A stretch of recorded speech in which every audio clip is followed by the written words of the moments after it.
Hi, I'm Liz Schaff, And I'm Nicole Husett. and today we're going to be talking about reading with graphics.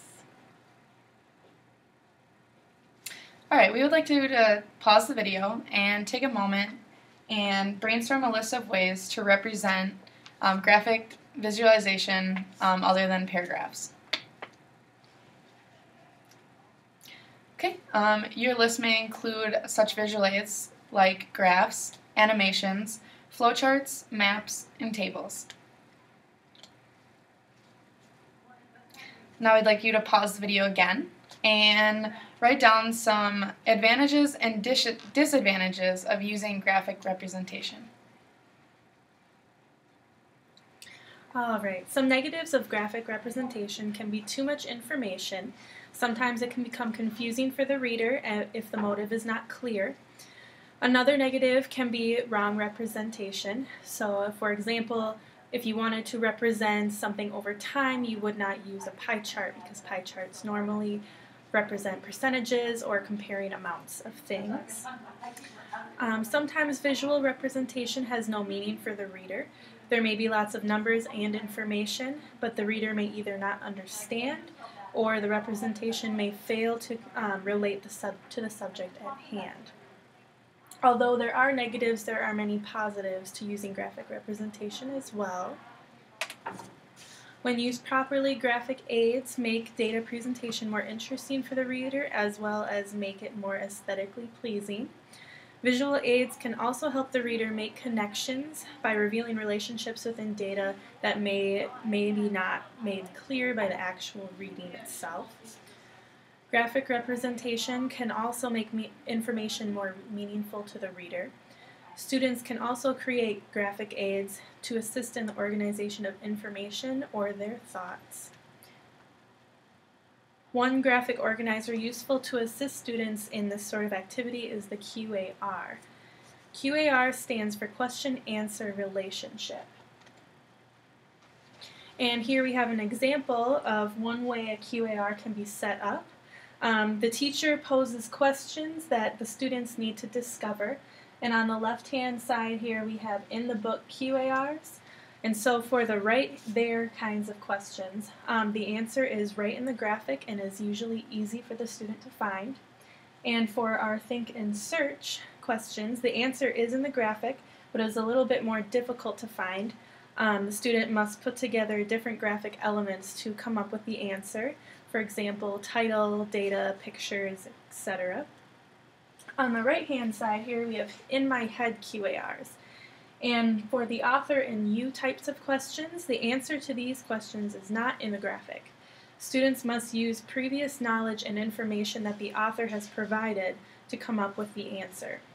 And for on my own questions, the answer is also not in the graphic. However, the students, the answers are based solely on their previous knowledge or experiences. So now we are going to do a short representation of one way you can use a QAR in your classroom.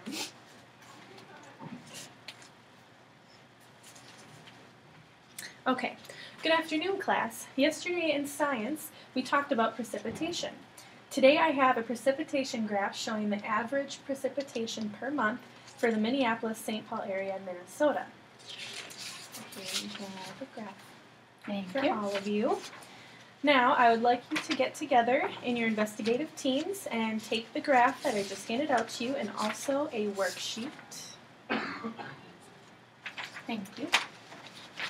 And answer the following questions. We have question 1 for the month of June, approximately how many inches of precipitation falls. For question 2, we have on average how much precipitation falls per year. And for question 3, we have based on what you know about seasons, which season sees the most precipitation during the year. And for question 4, we have during the months of December and January, which type of precipitation is dominant. And keep in mind, these answers, some of them may be difficult to find. Okay, class, let's come together and state our findings. Nicole, would you like to share what your group came up with and how you found that answer? Sure. For question 1, we got about 4.5 inches because the bar for June lines up right at 4.5. All right. And for question 2, on average, how much precipitation falls per year? So for that, we added up each bar and we got about 30 inches. All right. And question 3, based on what you know about the seasons, which season sees the most precipitation during the year? Well, we see that June, July, and August have the most precipitation. And we also realize that those are the months of summer as well. All right. And question 4, this was the hardest question. During the months of December and January, which type of precipitation is dominant? Well, because December and January are during the winter, we know that snow falls in the winter, so that means that the precipitation would be snow. All right, very good. Thank you, class.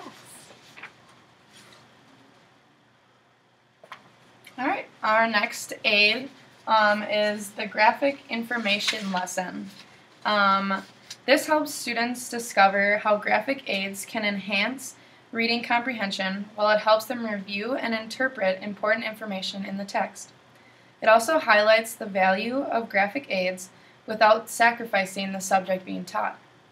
The GIL can be used as an occasional post-reading activity with text, which contains one or more graphic aids.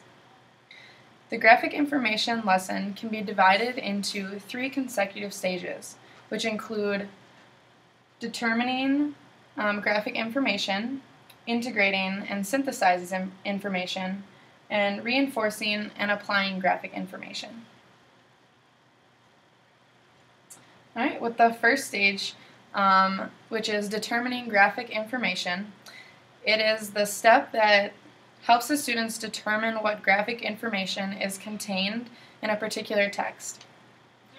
To sum this stage up, it addresses the question, what information is found and how does it relate to the text? In the second stage, which is integrating and synthesizing new information, this is where the teacher presents several examples of graphic information related to but not included in the text. Students then look at the pseudographics and have to determine whether the examples are believable or not. This allows the teacher to manipulate the difficulty of each pseudographic by focusing on either literal information or information requiring inferences. This stage creates lively debate and gets students moving from literal awareness of the information to more interpretive and applied levels. Lastly, it simulates the way good readers evaluate and integrate information they find in graphic aids. The third stage is reinforcing and applying graphic information. This provides closure to the activities in the first two stages and gives students an opportunity to work independently with graphic aids and a text. In addition, it requires students to make decisions about graphic aids in relation to the text. In this stage, students seem to be more motivated to complete this kind of activity when they have seen several examples from their teacher, and also when they know their work may have an audience. Another thing that students are able to practice interpretive skills by having to defend their choices. Lastly, for students who seem more capable, might be asked to critique the author's use of graphic aids and to make suggestions for what additional graphic aids may have been useful or which of those included may be redundant or confusing. Eventually, repeated use of the graphic information lesson should permit all students to attain a more sophisticated awareness of graphic aids and their relationship to text. Overall, the main purpose of the GIL is not only to help students become proficient in acquiring information from graphic aids, but to help them experience how graphic aids can expand comprehension when used in conjunction with text. Okay, and now on to our journal articles. The journal I read was called Data Visualization, and that was written by Taggart J. Brooks of UW La Crosse. The journal was an introduction to different visualization techniques. It included many examples and lots of information about many different types of graphic representations. It also includes do's and don'ts for making graphic representations, which can be a great resource for teachers when using or creating graphics for the classroom. Although this journal does not explicitly focus on elementary students. One type of representation discussed in the journal was called a word cloud. And here I have an example. A word cloud is a representation of responses to open-ended questions. So for my example here, I have the question, what do you think of when you hear the word population? So this is a word cloud I found about population. So you have the main word, population, which is the largest word. And then there's many other words in there that have to do with population. So we have people, world, many, hope, country, important, public, and birth, and there's so many more in there. From what I gathered from the journal, word clouds can serve a purpose in the classroom. Students can be creative when using or creating word clouds. They can also be a great brainstorming tool. However, when it comes to presenting data, they don't give a very clear representation.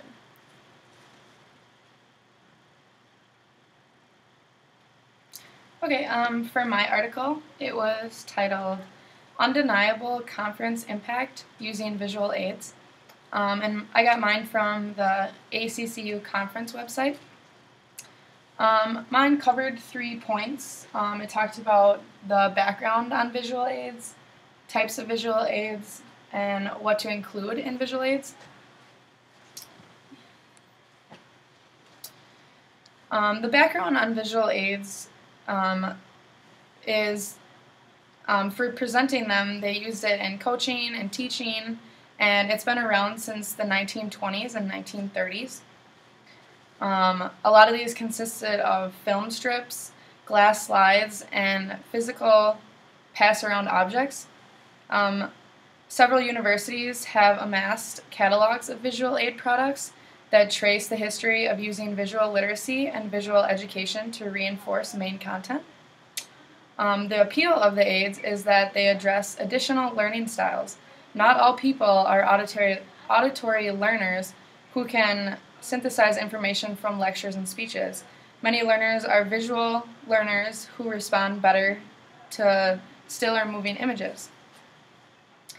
Also, retention of specific facts and details can be enhanced by visual aids that show relationships between facts by using tables or graphs. These deliver synthesis at a glance. Also, statistics show that 3 hours after a presentation, only 70% of people can remember content presented verbally. The retention of information reinforced with visual content, however, is much higher after 3 hours.